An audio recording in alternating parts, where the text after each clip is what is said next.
हा मृत्यू नाही, व्यवस्थेचा केलेला खून आहे. कळवा रुग्णालयात प्रशासनाविरोधात ठाण्यात संतापाचा वणवा. कळवा येथील ठाणे महानगरपालिकेच्या छत्रपती शिवाजी महाराज रुग्णालयातील कथित निष्काळजीपणा आणि अमानुष कारभारामुळे काँग्रेस नेत्यांच्या पत्नीचा मृत्यू झाल्याच्या घटनेने ठाणे शहरात संतापाची लाट उसळली आहे.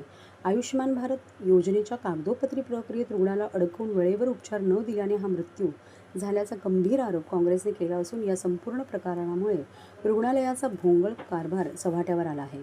कळवा ब्लॉक काँग्रेस कमिटीचे अध्यक्ष राजेंद्र राजू शेट्टी यांच्या पत्नी सौ संगीता शेट्टी यांना त्रास होत असताना आनंद दिघे हृदय रोग केंद्रात आणण्यात आले होते. मात्र बेड उपलब्ध असूनही बेड नाहीत असे सांगण्यात रुग्णाला प्रवेश नाकारण्यात आल्याचा आरोप आहे. प्राथमिक उपचारांदेखील न दिल्याने दुसऱ्या रुग्णालयात हलवताना त्यांचा मृत्यू झाला.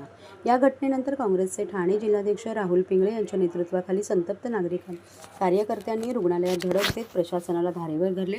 गरिबांच्या जीवाशी खेळणाऱ्या निष्काळजी डॉक्टर आणि कर्मचाऱ्यांना पाठीशी घालणाऱ्यांवर कारवाई झाली पाहिजे. हा केवळ निष्काळजीपणा नसून व्यवस्थेने घातलेला बळी आहे, अशी घाणाघाती प्रतिक्रिया काँग्रेस जिल्हा अध्यक्ष राहुल पिंगळे यांनी दिली.